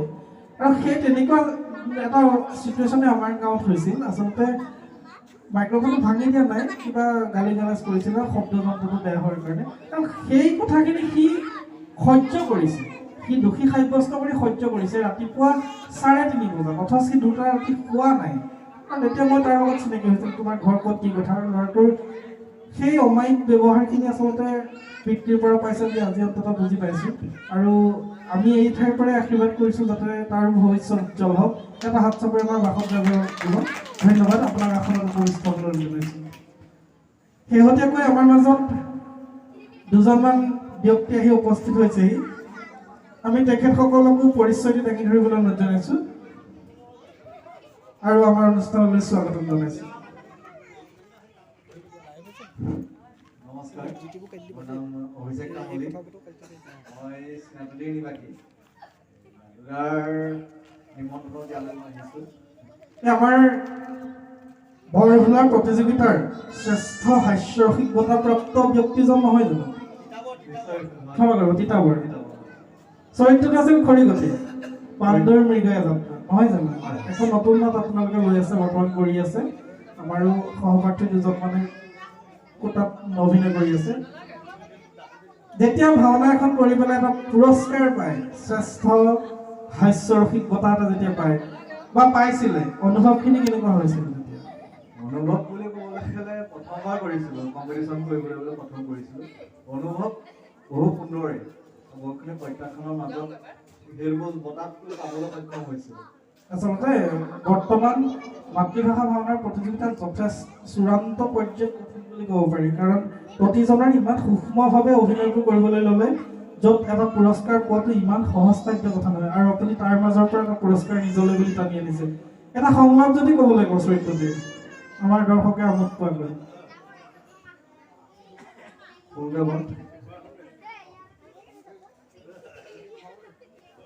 কি যে আহুকলীয়া জীৱনো আমাৰ, বনৰ পশু পক্ষীও পাতে জোৰ, আৰু মই অজমূৰ্খতা আজিলৈকে তিৰোতা এগৰাকী গোটাব নোৱাৰিলোঁ। যিও বা প্ৰমীলা নামে এগৰাকীয়ে মুহিছিল আমাৰ, তাইও আকৌ আমালৈ নিদিয়ে মন। যি দেখিছো সেই খৰি কাটোতে জীৱনটো যাব মোৰ। হে প্ৰভু, তুমি বৰ নিষ্ঠুৰ পক্ষপাতী। বনৰ কবি এটাকো দিয়া নকৰিলে জানি, আৰু অথচ মোক ৰাখিছা তুমি বৌলা কৰি। বাস্তৱ জীৱনত প্ৰমীলা আহিলে নাই? নাই, আজিলৈকে অহা নাই। আপোনালোকে চাব পাৰে। ভাওনা কৰা ল'ৰা, মন পৰিষ্কাৰ, চিন্তা কৰিব নালাগে। যি সংস্কৃতিৰ, গুৰু সংস্কৃতিৰ লগত জড়িত মানুহ কেতিয়াও অন্তৰৰ পৰা বেয়া হ'ব নোৱাৰে, সেইটো অন্তত ডাঠি ক'ব পাৰি। সেয়ে আপোনালোকে পৰিয়ালত থাকিলে চাব পাৰে। ধন্যবাদ জনাইছোঁ দাদা, আৰু আমাৰ অনুষ্ঠানলৈ অহাৰ বাবে ধন্যবাদ জনাইছোঁ। আমাৰ দাদালৈ মিক্ৰফোনটো বহাই দিছোঁ, আপোনাৰ পৰিচয় দিব। নমস্কাৰ, মোৰ নাম কাকুমণি বৰা, মই একদম ফেন্স হোৱা। যদিও মই অভিনয় নকৰোঁ, কিন্তু এনেকৈ প্ৰতিভা থকা ব্যক্তিৰ লগত অকল আগবঢ়াই দিবলৈ চেষ্টা কৰোঁ, সদায় লগত থাকোঁ। নাই, আচলতে সেইটোৱে, চবেই যদি সভাপতি হয় সভাখন কোন হ'ব? চবেই যদি মিটিঙত সভাপতিৰ পদবীয়ে বিচাৰে, সভাখন শুনিব কোনে? শুনা মানুহ লাগে, নহয় জানো? আৰু কেতিয়াবা কেঁচু খান্দোতে সাপে ওলাই দিয়ে। কেনেবাকৈ খোল বাদ্যৰ লগত জড়িত নেকি আপুনি? হয় বৰ্তমান আমাৰ দলটো ময়ে নাই কৰিছোঁ। এটা হাত চাপৰি দি দিয়ক। যথেষ্ট আচলতে এজন বায়নে এখন ভাওনা পৰিচালনাৰ ক্ষেত্ৰত কিমানখিনি কষ্ট কৰে সেয়া মই উপলব্ধি কৰিব পাৰোঁ। আমাৰ মাজত আৰু এজন ভাইটি আছিল, ভাইটি বৰ্তমান ইয়াত বহি থকা নাই। এখন যেতিয়া ভাওনা চলায় বা প্ৰতিযোগিতাৰ মঞ্চতেই হওক বা সেউকীৰ আমন্ত্ৰণত কৰা ভাওনাই হওক, যেতিয়া এজন বায়ন হিচাপে আপুনি কোনকেইটা কথাত বেছি গুৰুত্ব দি থাকে? মই আপোনাৰ এতিয়ালৈকে যিমানখিনি ভাওনা কৰিছোঁ ধৰি লওক এনেকুৱা হয়, মই গোটেই দিনটো আপোনাৰ ব্যস্ততাতে গৈছে, সকলোকে আপোনাক মাতি অনা, সকলোকে সময় উলিয়াই অনা, গতিকে নিজৰ কথা তাত মানে আপোনাক ভাবিবলৈ নাপাহৰি যি কৰিম হ'ব আৰু যিকণ ধৰি লওক শিকিছোঁ, যিকণ জানিছোঁ সেইকণ কৰিম আৰু তাত তেনেকৈ আগবাঢ়ি যাম। আচলতে এইটো কথাও ক'ব লাগিব যে আমি প্ৰতিজন কোনো মোৰ দৃষ্টিগোচৰ যিমান ভাৱৰীয়াৰ সান্নিধ্য লভিছোঁ, আৰ্থিক দিশৰ পৰা স্বচ্ছল ভাৱৰীয়াৰ সংখ্যা বহুত কম। আচলতে এইটো কথা এনেকুৱাও হ'ব পাৰে যে সমাজত মেট্ৰিকত 3rd ডিভিজন পাই পাছ কৰা ল'ৰাজনেহে সংস্কৃতি ধৰি ৰাখে, 1st ডিভিজন পোৱাজনৰ কিন্তু ৰাতিপুৱাই অফিচলৈ যাবলগীয়া থাকে। আচলতে আমিবোৰ 3rd ডিভিজনত পাছ কৰা মানুহৰ সৈতে পঢ়োঁ আচলতে, আৰু তাক লৈ আক্ষেপ নাই। গুৰু সংস্কৃতিৰ লগত দৰে পবিত্ৰ অনুষ্ঠান তাত জড়িত হ'বলৈ পাইছোঁ, আমি তাতে সুখী হৈছোঁ। আপোনাৰো উত্তৰোত্তৰ কামনা কৰিছোঁ। সেয়েহে ইয়াৰ পিছত অকণমান চিনাকি মুখ এখন আমাৰ বিমান ককাইদেউ, বিমান ককাইদেউৰ মুখেৰে বিমান ককাইদেউৰ পৰিচয়টো শুনি লওঁ। নমস্কাৰ, মই বিমান শইকীয়া। মোৰ ঘৰ 10 চমুৱা গাঁৱত। মই এনেকেই ভাওনাৰ এনেকুৱা সংস্কৃতিবিলাক ভাল পাওঁ আৰু এনেকৈ জড়িত অকণমানকৈ। এই দাদুহঁতৰ নিমন্ত্ৰণ ক্ৰমে আজি আপোনালোকৰ মাজত উপস্থিত হৈছোঁ। অনুষ্ঠান ভাগত আহি ভাল লাগিছে। অকণমান কথা পাতিম থিয় হৈ থিয় হৈ। চাকৰি আহিলে নেকি? চাকৰি ঠিক মই নকৰোঁ। নাই, সেইটো চাকৰি নহয়। MLA ছাৰৰ ঘৰ চাকৰিটো আহিলে নেকি? চিনি পাইছে নি মানুহজন কোনোবাই? বিদুৰ ভাই চাইছিলে? বিদুৰ ভাই MLA ছাৰৰ ঘৰত চকীদাৰ কৰি আছিলে মানুহজনে। আৰু মানে কৈ ভাল লাগে যে আমাৰ ঘৰৰ ওচৰৰ মানুহজনে ইমান ব্যয়বহুল এখন চলচ্চিত্ৰত এটা চৰিত্ৰ ৰূপায়ণ কৰিবলৈ পাইছে। চৰিত্ৰটো কি কৰিছে, কেনেকৈ কৰিছে তোৰ পিছত কথা। এজন দিগ্গজ মানুহখিনিৰ মাজত এটা চৰিত্ৰ কৰিবলৈ সুবিধা পাইছে। এটা হাত চাপৰি বজাই দিব তেওঁলোকৰ সফলতাৰ বাবে। এতিয়া আমি সেইখিনি কথাকে অকণমান পাতোঁ যে ভাওনা কৰি থকা মানুহজন মঞ্চ অভিনয় বা কেমেৰাৰ আগৰ অভিনয়লৈ কেনেকৈ গুচি গ'ল? কৃষ্ণ, কথাটো এনেকুৱা ধৰণৰ, মোৰ জীৱনৰ প্ৰথম মঞ্চখন হ'ল নামঘৰ। প্ৰায় 1996 চনত, 96-95 এনেকুৱাটো হ'ব, জীৱনৰ প্ৰথমখন ভাওনা কৰিছিলোঁ হনুমানৰ ভক্তি পৰীক্ষা। তাত চৰিত্ৰ লৈছিলোঁ দুৰ্গা, মহিলা চৰিত্ৰ। আৰু সেই আমাৰ গাঁৱত এটা নিয়ম আছিলে, আমাৰ গাঁৱত মানে সকলো গাঁওবিলাকতে তেতিয়াৰ এটা নিয়ম আছিলে, কিবা কাৰণত যদি এবাৰ নাৰী চৰিত্ৰ লৈ পায় সি আৰু উদ্ধাৰ নহয় আৰু প্ৰত্যেক বছৰ তাক নাৰী চৰিত্ৰ দিব। এই আমুক আছে নহয়, এইবাৰৰ এই আমুক তাকে দে। সেই তেনেকৈ আমি নাৰী চৰিত্ৰ বহুতবাৰ কৰিলোঁ। নাৰী চৰিত্ৰ কৰি শেষত ভগৱান চৰিত্ৰলৈ আহিলোঁ। মোৰ সন্মুখত এয়া গুৰু সদৃশ মোৰ ককাইদেউ বহি আছে, তেখেতৰ লগত বহুতবাৰ মই ভগৱান চৰিত্ৰ অভিনয় কৰিছোঁ। তেখেতসকলে মোক গাঁৱৰ পৰা উলিয়াই অনা বুলি ক'লেও বেয়া নহয়। বাসৱ ককাইদেউ মোৰ গুৰুৱে হয়, তেখেতসকলৰ লগত মই বহুত ভাওনা কৰিছোঁ। তেখেতসকলে মোক প্ৰথম হাত কৰাইছে ভগৱান চৰিত্ৰত। আৰু তেনেকৈ থাকি 1999 চনত গোলাঘাটৰ আগশাৰী শিক্ষা অনুষ্ঠান এভাৰগ্ৰীণ ড্ৰামা স্কুল, বৰ্তমান নাই এখন, মৃতৰ প্ৰায় অৱস্থা, দীনেশ গগৈ ছাৰৰ অধীনত, তাতে নাটকত জইন কৰিছিলোঁ। আৰু তেনেকৈ থাকি নাটক কৰি ভাল পাওঁ, নাটক কৰিলোঁ। সেই নাটক আৰু ভাওনাৰ মাজেৰে আহি আজিৰ তাৰিখত কথাছবিৰ মাজত ভুমুকি মাৰিছোঁ। ইতিমধ্যে 3খন কথাছবি কৰিছোঁ আৰু এখন মোৰ 30 তাৰিখে শ্বুটিং আছে MD24 প্ৰডাকশ্যনৰ নানান পাচনিৰ ডাইৰেকশ্যনত। NRC নলপাৰাৰ ৰামচন্দ্ৰ বুলি চিনেমা এখন কৰিবলৈ লৈছে, তাতে এটা চৰিত্ৰৰ কাৰণে মোক কাষ্ট কৰিছে। 30 তাৰিখে মাতিছে মানে তেখেতসকলে। এনেদৰে সেইকাৰণে ভাওনা কেতিয়াও মই ভাওনা বুলি ক'লে আজিও শ্ৰদ্ধা ভক্তি আছে, ভৱিষ্যতলৈ থাকিব। ভাওনা সদায় সেই সন্মান দিবলৈ চেষ্টা কৰোঁ। আৰু জীৱনৰ প্ৰথম মঞ্চ মোৰ নামঘৰ। নামঘৰৰ পৰা আহি মঞ্চ এসময়ত মই থিয়েটাৰো থাকিলোঁ। থিয়েটাৰত এবছৰ থকাৰ পিছত নাটক আকৌ ভাওনাৰ মাজলৈ আহিলোঁ। কিন্তু ভাওনাত প্ৰতিযোগিতালৈ মই 11 চনৰ পৰা আহিছোঁ। 2011 চনত প্ৰথমখন প্ৰতিযোগিতা হালগিহাটত পাতিছিলে।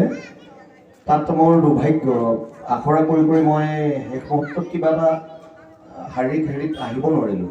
হনুমানৰ চৰিত্ৰ কৰিছিলোঁ, ভাতৃবধূ নাটক লৈছিলে, দুৰ্ভাগ্য। তাৰপিছতে আকৌ 11 চনতে নিমন্ত্ৰণ কৰিছিলে, বিষ্ণু মন্দিৰত নতুন টিম এটা গঠন কৰিছিলে।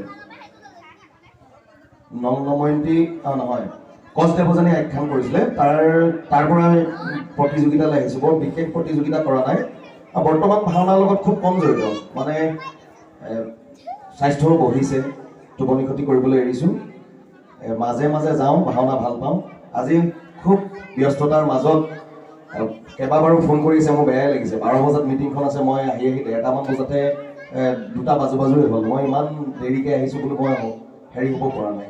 এই আগন্তুক উঠি অহা সকলক কওঁ, ভাওনা কৰি থাকিবা। এয়াই আছিলে মোৰ নাটকৰ পৰা, ভাওনাৰ পৰা নাটক, নাটকৰ পৰা কথাছবিৰ যাত্ৰা। আমি ভাওনালৈ নসোমাওঁ, আমি ৰাসলৈ যদি গুচি যাওঁ, ৰাসৰ এটা জনপ্ৰিয় চৰিত্ৰ ৰামধন। ৰামধন এইবছৰ কৰিলে? ৰামধন এইবছৰ কৰিছিলোঁ। ৰামধনৰ যদি অকণমান সংলাপ আমাৰ উপস্থিত সভাসদৰ বাবে কৈ দিয়ে ভাল লাগিব।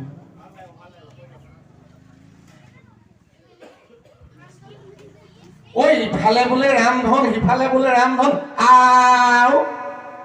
ততেই নাই, দেখিছেনে বাৰু? এইখন ঘৰলৈ পোনাতি আহিবৰ পৰা আমাৰ আইদেউৰ গাত ততেই নাই, একেবাৰে গা 7খন 8খন।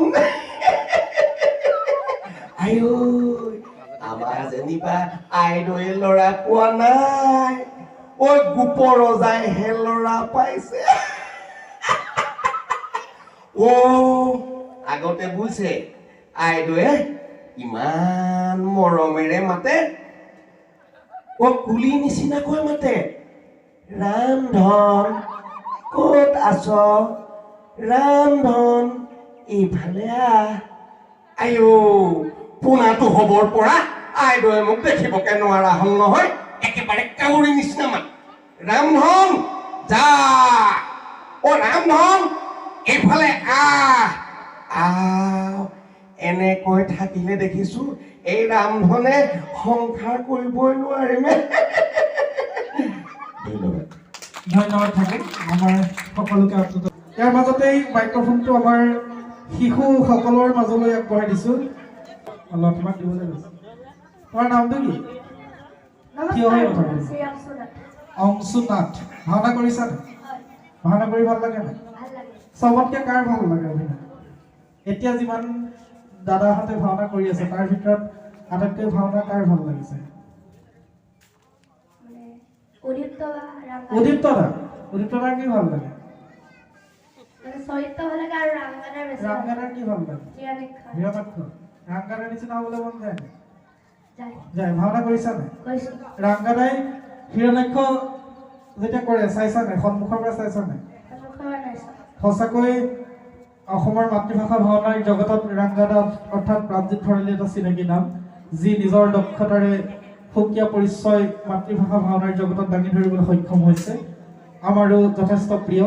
সেয়েহে প্ৰাণজিৎ দাই যেনেদৰে হিৰণ্যাক্ষ বচন কয়, দৰ্শকক আপ্লুত কৰে, তুমি এটা বচন কোৱা যিটোৰে আমি আপ্লুত হ'ব পাৰোঁ, যিকোনো চৰিত্ৰ। হিৰণ্যাক্ষৰ অস্থিৰ নহব দাদা, অচিৰত পহম জননীৰ সন্মান, অহংকাৰ স্বাৰ্থপৰ দেৱ পুৰন্দৰে অবংশতেৰে ৰচিষেতৰ মৰণৰ বেদী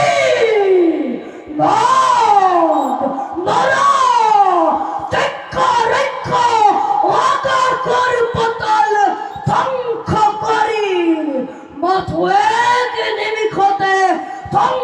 কৰি স্বৰ্গ মধ্যক বিশাল বিশ্বৰ নতুন সৃষ্টিৰ মই মেলিম পাতনি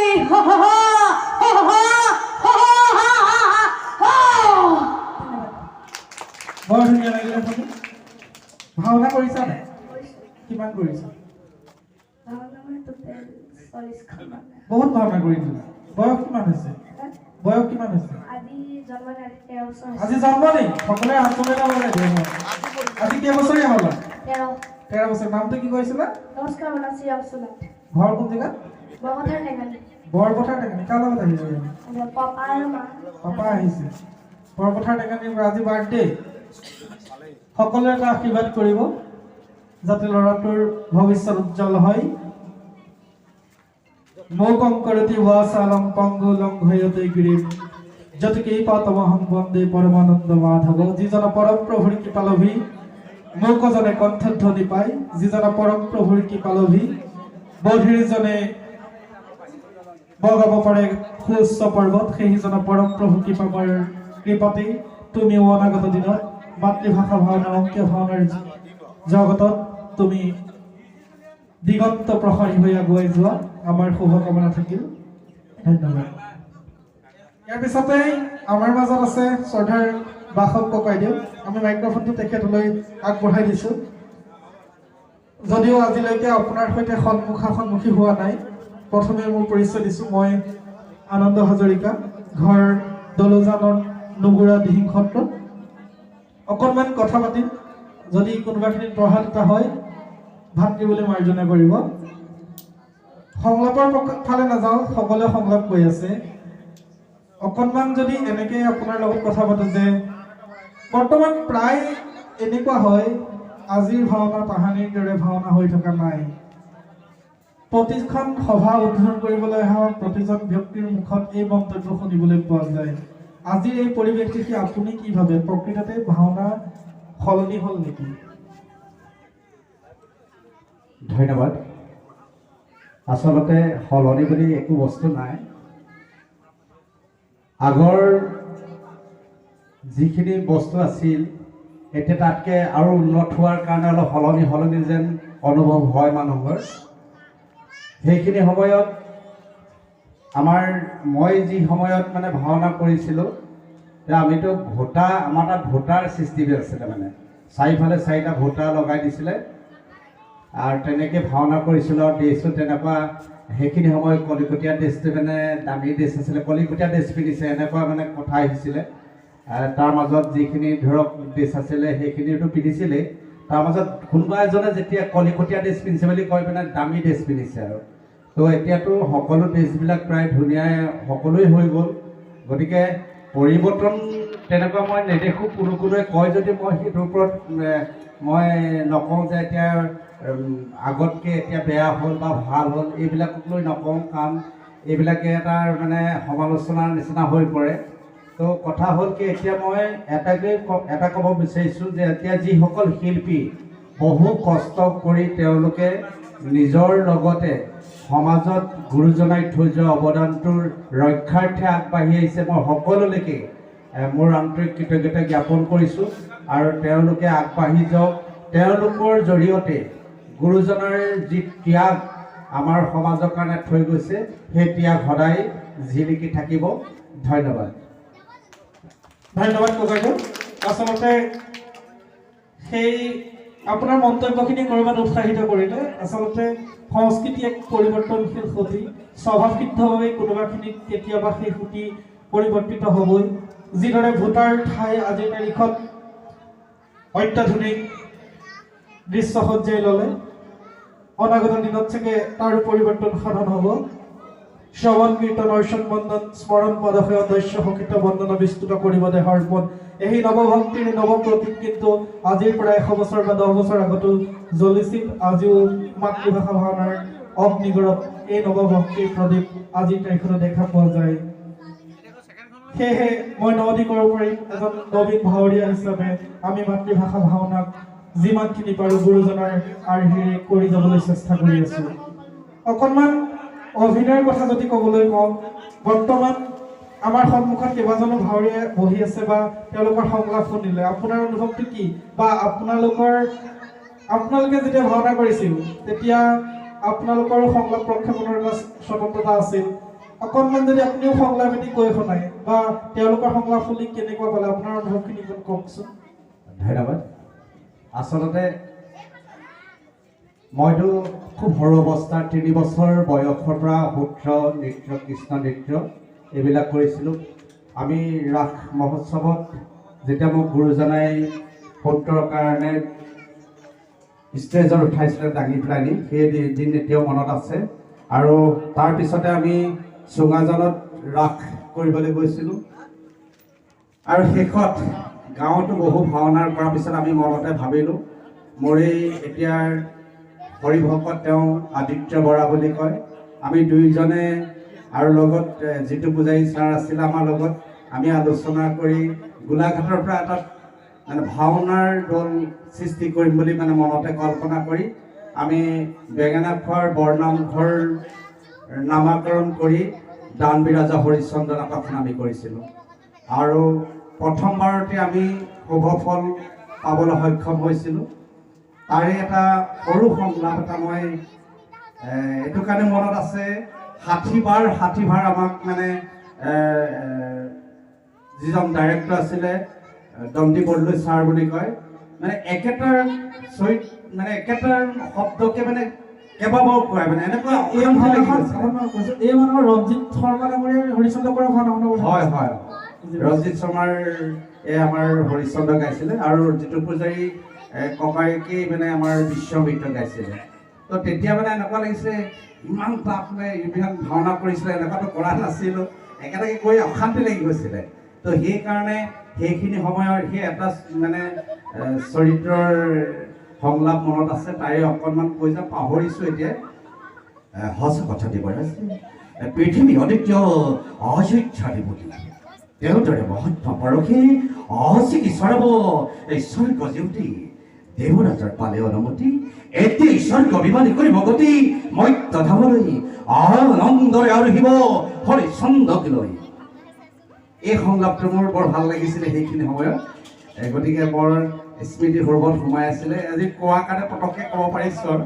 বাকী বহু ভাওনা কৰিছোঁ যদিও কৰি যাওঁ পাহৰি যাওঁ বহু বৰ ব্যস্তৰ মাজত থাকোঁ তাৰ পাছতে মই বিহুৰ লগতো ওতঃপ্ৰোতকৈ খুব জড়িত হৈ থাকিলোঁ বহু বছৰ বিহু মাৰিলোঁ 24 বছৰ তাৰপিছত 2010 চনৰ পৰা মই দিহানাম আৰম্ভ কৰিলোঁ দিহানাম তাৰপিছত দেউতাৰ পৰল পাতটো হোৱাৰ পাছত দেউতাৰ যিখিনি কৰ্ম আছিলে প্ৰসংগীয়া কৰ্ম সেইখিনিও ল'ব লগা হ'ল গতিকে ইমানখিনিৰ মাজত মানে কেতিয়াবা এই সংলাপবিলাক পাহৰি যোৱা গৈছে আৰু গতিকে ঢেৰ সংলাপ আছিলে মনত কিন্তু এতিয়া ইমান নাই আৰু ইমান যিমান ভাওনাৰ কথা ক'লে আচলতে প্ৰত্যক্ষভাৱে চাবলৈও মোৰ সৌভাগ্য হৈছিল আপোনাৰ মনত আছে নেকি 2007 চনত আপোনালোকে নগুৰা দিহিং সত্ৰত এভাগ ভাওনা কৰিছিলে হৰিশ্চন্দ্ৰ উপাখ্যানে একেভাগ নাটেই কৰিছিলেগৈ ভাওনাভাগ আগবঢ়াইছিলে বেঙেনাখোৱা চাৰিআলিৰ নিবাসী এজন ব্যক্তি আগবঢ়াইছিলে যদি আপুনি মনত পৰে আপোনালোকৰ ভাওনা তেতিয়া আমি কিন্তু চাইছিলোঁ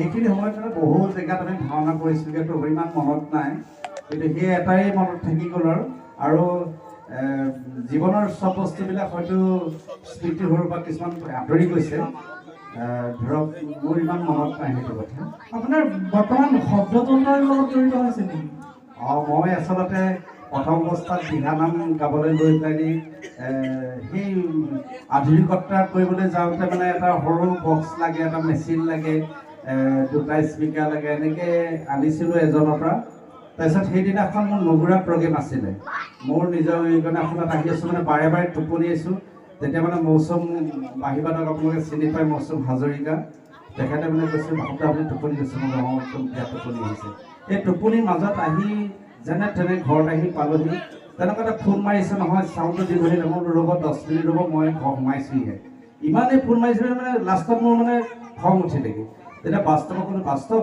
তুমি ওলোৱা মই এতিয়া লৈছোঁ এইমাত্ৰ মই চাউণ্ড কিনিমগৈ সেইবুলি মই এটা বক্স আৰু এটা মেচিন কিনিছিলোঁ তাৰপিছত ওচৰত দুই এটা মিটিঙত বিচাৰে তাৰপিছত ল'ৰাটোকে পঠিয়াই দিওঁ ল'ৰাটোকে কয় আমুক বস্তুটো লাগে পাপা তাৰপিছত মই সেইটো কিনি দিম আৰু এনেকৈ কিনোতে লাষ্টত এতিয়া মই প্ৰায় 13 লাখ মান টকাৰ ব্যয় কৰি পেলানি এটা ডাঙৰ ছেট মই ল'ৰাটোক ব্যৱসায় হিচাপে মানে খুলি দিবলৈ ল'ৰাজনৰ নামটো কি আছিল? বাস্তৱ নিশা বৰা। বাস্তৱ, মই তাৰ নামটোৱে মনত পেলাইছোঁ। এতিয়া সিয়ে মানে সেই গোটেই বস্তুখিনি চলাই আছে।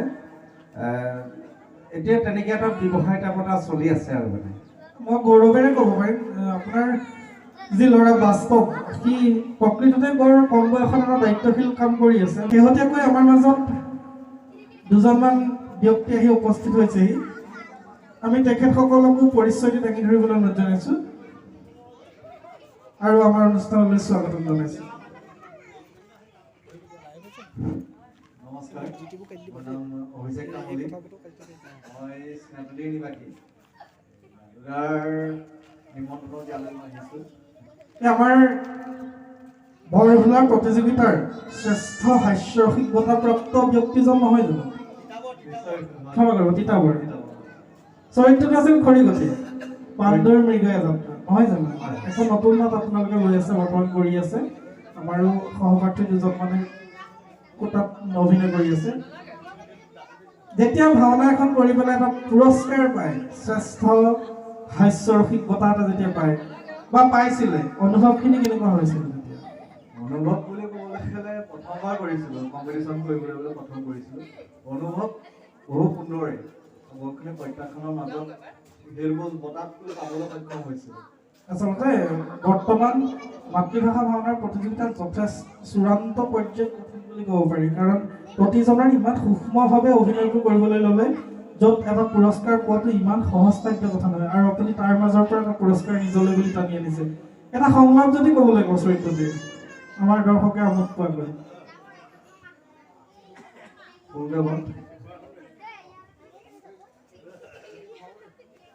কি যে আহুকলীয়া জীৱন আমাৰ।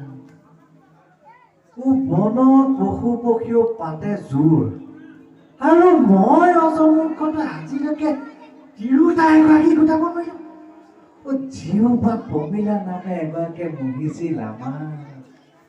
তাইও আকৌ আমালৈ নিদিয়ে মন। যি দেখিছো সেই খৰি কাটোতে কাটোতে জীৱনটো যাব মোৰ। হে প্ৰভু, তুমি বৰ নিষ্ঠুৰ পক্ষপাতী। বনৰ অকল কপি এটাকো দিয়া নকৰিলে জানি, আৰু অথচ মোক ৰাখিছা তুমি বৌলা কৰি। কিন্তু বাস্তৱ জীৱনত প্ৰমীলা আহিলে নাই? আজিলৈকে অহা নাই। আপোনালোকে চাব পাৰে। ভাওনা কৰা ল'ৰা, মন পৰিষ্কাৰ, চিন্তা কৰিব নালাগে। যি সংস্কৃতিৰ গুৰু সংস্কৃতিৰ লগত জড়িত মানুহ কেতিয়াও অন্তৰৰ পৰা বেয়া হ'ব নোৱাৰে, সেইটো অন্তত ডাঠি ক'ব পাৰি। সেয়া আপোনালোকে পৰিয়ালত থাকিলে চাব পাৰে। ধন্যবাদ জনাইছোঁ দাদা, আৰু আমাৰ অনুষ্ঠানলৈ অহাৰ বাবে ধন্যবাদ জনাইছোঁ। আমাৰ দাদালৈ মিক্ৰফোনটো আগবঢ়াই দিছোঁ, আপোনাৰ পৰিচয়টো দিব। নমস্কাৰ, মোৰ নাম কাকুমণি বৰা। মই এক্টৰ ফেন্সোৱা। যদিও মই অভিনয় নকৰোঁ, কিন্তু এনেকৈ প্ৰতিভা থকা ব্যক্তিৰ লগত অকল আগবঢ়াই দিবলৈ চেষ্টা কৰোঁ, সদায় লগত থাকোঁ। নাই, আচলতে সেইটোৱে, চবেই যদি সভাপতি হয়, সভাখন কোন হ'ব? চবেই যদি মিটিঙত সভাপতিৰ পদবীয়ে বিচাৰে, সভাখন শুনিব মানে, শুনা মানুহ লাগে নহয় জানো? আৰু কেতিয়াবা কেঁচু খান্দোতে সাপো লাগে। কেনেবাকৈ খোল বাদ্যৰ লগত জড়িত নেকি আপুনি? হয়, বৰ্তমান আমাৰ দলটো ময়ে নাই কৰি। এটা হাত চাপৰি দি দিয়ক। যথেষ্ট আচলতে এজন বায়নে এখন ভাওনা পৰিচালনাৰ ক্ষেত্ৰত কিমানখিনি কষ্ট কৰে সেয়া মই উপলব্ধি কৰিব পাৰোঁ। আমাৰ মাজত আৰু এজন ভাইটি আছিল, ভাইটি বৰ্তমান ইয়াত বহি থকা নাই। এখন যেতিয়া ভাওনা চলায়, বা প্ৰতিযোগিতাৰ মঞ্চতেই হওক বা সেউকীৰ আমন্ত্ৰণত কৰা ভাওনাই হওক, যেতিয়া এজন বায়ন হিচাপে আপুনি কোনকেইটা কথাক বেছি গুৰুত্ব দি থাকে? মই আপোনাৰ এতিয়ালৈকে যিমানখিনি ভাওনা কৰিছোঁ, ধৰি লওক এনেকুৱা হয়, মই গোটেই দিনটো আপোনাৰ ব্যস্ততাতে গৈছে, সকলোকে আপোনাক মাতি অনা, সকলোকে সময় উলিয়াই অনা। গতিকে নিজৰ কথা তাত মানে আপোনাক ভাবিবলৈ নাপাহৰোঁ। যি কৰিম হ'ব আৰু, যিকণ ধৰি লওক শিকিছোঁ, যিকণ জানিছোঁ, সেইকণ কৰিম আৰু তাত তেনেকৈ আগবাঢ়ি যাম। আচলতে এইটো কথাও ক'ব লাগিব যে আমি প্ৰতিজন কোনো মোৰ দৃষ্টিগোচৰ যিমান ভাৱৰীয়াৰ সান্নিধ্য লভিছোঁ, আৰ্থিক দিশৰ পৰা স্বচ্ছল ভাৱৰীয়াৰ সংখ্যা বহুত কম। আচলতে এইটো কথা এনেকুৱাও হ'ব পাৰে যে সমাজত মেট্ৰিকত 3rd ডিভিজন পাই পাছ কৰা ল'ৰাজনেহে সংস্কৃতি ধৰি ৰাখে, 1st ডিভিজন পোৱাজনৰ কিন্তু ৰাতিপুৱাই অফিচলৈ যাবলগীয়া থাকে। আচলতে আমিবোৰ 3rd ডিভিজনত পাছ কৰা মানুহৰ সৈতে পঢ়োঁ আচলতে, আৰু তাক লৈ আক্ষেপ নাই। গুৰু সংস্কৃতিৰ লগত দৰে পবিত্ৰ অনুষ্ঠান তাত জড়িত হ'বলৈ পাইছোঁ, আমি তাতে সুখী হৈছোঁ। আপোনাৰো উত্তৰোত্তৰ কামনা কৰিছোঁ। সেয়েহে ইয়াৰ পিছত অকণমান চিনাকি মুখ এখন আমাৰ বিমান ককাইদেউ, বিমান ককাইদেউৰ মুখেৰে বিমান ককাইদেউৰ পৰিচয়টো শুনি লওঁ। নমস্কাৰ, মই বিমান শইকীয়া। মোৰ ঘৰ 10 চমুৱা গাঁৱত। মই এনেকেই ভাওনাৰ এনেকুৱা সংস্কৃতিবিলাক ভাল পাওঁ আৰু এনেকৈ জড়িত অকণমানকৈ। এই দাদুহঁতৰ নিমন্ত্ৰণ ক্ৰমে আজি আপোনালোকৰ মাজত উপস্থিত হৈছোঁ। অনুষ্ঠান ভাগত আহি ভাল লাগিছে। অকণমান কথা পাতিম থিয় হৈ থিয় হৈ। চাকৰি এৰিলে নেকি? চাকৰি ঠিক মই নকৰোঁ। নাই, সেইটো চাকৰি নহয়। MLA ছাৰৰ ঘৰ চাকৰিটো এৰিলে নেকি? চিনি পাইছে নি মানুহজন কোনোবাই? বিদুৰ ভাই চাইছিলে? বিদুৰ ভাই MLA ছাৰৰ ঘৰত চকীদাৰ কৰি আছিলে মানুহজনে। আৰু মানে কৈ ভাল লাগে যে আমাৰ ঘৰৰ ওচৰৰ মানুহজনে ইমান ব্যয়বহুল এখন চলচ্চিত্ৰত এটা চৰিত্ৰ ৰূপায়ণ কৰিবলৈ পাইছে। চৰিত্ৰটো কি কৰিছে, কেনেকৈ কৰিছে তোৰ পিছত কথা। এজন দিগ্গজ মানুহখিনিৰ মাজত এটা চৰিত্ৰ কৰিবলৈ সুবিধা পাইছে। এটা হাত চাপৰি বজাই দিব তেওঁলোকৰ সফলতাৰ বাবে। এতিয়া আমি সেইখিনি কথাকে অকণমান পাতোঁ যে ভাওনা কৰি থকা মানুহজন মঞ্চ অভিনয় বা কেমেৰাৰ আগৰ অভিনয়লৈ কেনেকৈ গুচি গ'ল? কৃষ্ণ, কথাটো এনেকুৱা ধৰণৰ। মোৰ জীৱনৰ প্ৰথম মঞ্চখন হ'ল নামঘৰ। প্ৰায় 1996 চনত, 96-95 এনেকুৱাটো হ'ব। জীৱনৰ প্ৰথমখন ভাওনা কৰিছিলোঁ হনুমানৰ ভক্তি পৰীক্ষা। তাত চৰিত্ৰ লৈছিলোঁ দুৰ্গা, মহিলা চৰিত্ৰ। আৰু সেই আমাৰ গাঁৱত এটা নিয়ম আছিলে, আমাৰ গাঁৱত মানে সকলো গাঁওবিলাকতে তেতিয়াৰ এটা নিয়ম আছিলে, কিবা কাৰণত যদি এবাৰ নাৰী চৰিত্ৰ লৈ পায় সি আৰু উদ্ধাৰ নহয়। আৰু প্ৰত্যেক বছৰ তাক নাৰী চৰিত্ৰ দিব। আমুক আছে নহয়, এইবাৰৰ এই আমুক তাকে দে। সেই তেনেকৈ আমি নাৰী চৰিত্ৰ বহুতবাৰ কৰিলোঁ। নাৰী চৰিত্ৰ কৰি শেষত ভগৱান চৰিত্ৰলৈ আহিলোঁ। মোৰ সন্মুখত এয়া গুৰু সদৃশ মোৰ ককাইদেউ বহি আছে। তেখেতৰ লগত বহুতবাৰ মই ভগৱান চৰিত্ৰ অভিনয় কৰিছোঁ। তেখেতসকলে মোক গাঁৱৰ পৰা উলিয়াই অনা বুলি ক'লেও বেয়া নহয়। বাসৱ ককাইদেউ মোৰ গুৰুৱে হয়। তেখেতসকলৰ লগত মই বহুত ভাওনা কৰিছোঁ। তেখেতসকলে মোক প্ৰথম হাত কৰাইছে ভগৱান চৰিত্ৰত। আৰু তেনেকৈ থাকি 1999 চনত গোলাঘাটৰ আগশাৰী শিক্ষা অনুষ্ঠান এভাৰগ্ৰীণ ড্ৰামা স্কুল, বৰ্তমান নাই এখন, মৃতৰ প্ৰায় অৱস্থা, দীনেশ গগৈ ছাৰৰ অধীনত, তাতে নাটকত জইন কৰিছিলোঁ। আৰু তেনেকৈ থাকি নাটক কৰি ভাল পাওঁ, নাটক কৰিলোঁ। সেই নাটক আৰু ভাওনাৰ মাজেৰে আহি আজিৰ তাৰিখত কথাছবিৰ মাজত ভুমুকি মাৰিছোঁ। ইতিমধ্যে 3খন কথাছবি কৰিছোঁ আৰু এখন মোৰ 30 তাৰিখে শ্বুটিং আছে। MD24 প্ৰডাকশ্যনৰ নানান পাচনিৰ ডাইৰেকশ্যনত NRC নলপাৰাৰ ৰামচন্দ্ৰ বুলি চিনেমা এখন কৰিবলৈ লৈছে। তাতে এটা চৰিত্ৰৰ কাৰণে মোক কাষ্ট কৰিছে। 30 তাৰিখে মাতিছে মানে তেখেতসকলে। এনেদৰে সেইকাৰণে ভাওনা কেতিয়াও ভাওনা বুলি ক'লে আজিও শ্ৰদ্ধা ভক্তি আছে, ভৱিষ্যতলৈ থাকিব। ভাওনা সদায় সেই সন্মান দিবলৈ চেষ্টা কৰোঁ। আৰু জীৱনৰ প্ৰথম মঞ্চ মোৰ নামঘৰৰ পৰা আহি মঞ্চ এসময়ত মই থিয়েটাৰো থাকিলোঁ। থিয়েটাৰত এবছৰ থকাৰ পিছত নাটক আকৌ ভাওনাৰ মাজলৈ আহিলোঁ। কিন্তু ভাওনাত প্ৰতিযোগিতালৈ মই 11 চনৰ পৰা আহিছোঁ। 2011 চনত প্ৰথমখন প্ৰতিযোগিতা হালগিহাটত পাতিছিলে। তাত মোৰ দুৰ্ভাগ্য, আখৰা কৰি মই শেষ মুহূৰ্তত কিবা এটা হেৰিত আহিব নোৱাৰিলোঁ। হনুমানৰ চৰিত্ৰ কৰিছিলোঁ, ভাতৃবধূ নাটক লৈছিলে, দুৰ্ভাগ্য। তাৰপিছতে আকৌ 11 চনতে নিমন্ত্ৰণ কৰিছিলে, বিষ্ণু মন্দিৰত নতুন টিম এটা গঠন কৰিছিলে। নময়ন্তী নহয়, কচ দেৱযানী আখ্যান কৰিছিলে। তাৰ পৰা প্ৰতিযোগিতালৈ আহিছোঁ। বৰ বিশেষ প্ৰতিযোগিতা কৰা নাই। বৰ্তমান ভাওনাৰ লগত খুব কম জড়িত, মানে স্বাস্থ্যও বহিছে, টোপনি ক্ষতি কৰিবলৈ এৰিছোঁ। মাজে যাওঁ, ভাওনা ভাল পাওঁ। আজি খুব ব্যস্ততাৰ মাজত কেইবাবাৰো ফোন কৰিছে, মোৰ বেয়াই লাগিছে। 12 বজাত মিটিংখন আছে, মই আহি 1:30মান বজাতে 2টা বাজু-বাজুৱে হ'ল। মই ইমান দেৰিকৈ আহিছোঁ বুলি মই হেৰি হ'ব পৰা নাই। এই আগন্তুক উঠি অহা সকলক কওঁ, ভাওনা কৰি থাকিবা। এয়াই আছিলে মোৰ নাটকৰ পৰা, ভাওনাৰ পৰা নাটক, নাটকৰ পৰা কথাছবিৰ যাত্ৰা।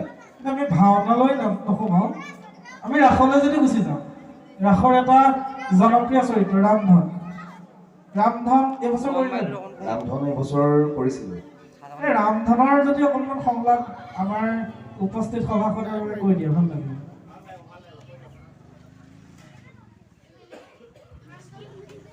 ঐ ইফালে বোলে ৰামধন, সিফালে বোলে ৰামধন, ততে নাই দেখিছেনে বাৰু? এইখন ঘৰলৈ পোনাতি আহিবৰ পৰা আমাৰ আইদেউৰ গাত ততেই নাই, একেবাৰে গা 7খন 8খন আমাৰ যেনিবা আইদেউৱে ল'ৰা পোৱা নাই, গোপৰ ৰজাইহে ল'ৰা পাইছে। আগতে বুজিছে আইদেউৱে ইমান মৰমেৰে মাতে, কুলি নিচিনাকৈ মাতে, ৰামধন ক'ত আছ, ৰামধন এইফালে পোনাটো হবৰ পৰা আইদেউৱে মোক দেখিবকে নোৱাৰা হ'ল নহয়, একেবাৰে কাউৰী নিচিনা মাত, ৰামধন যা, ৰামধন এইফালে এনেকৈ থাকিলে দেখিছো এই ৰামধনে সংসাৰ কৰিবই নোৱাৰিমে। ধন্যবাদ থাকিল।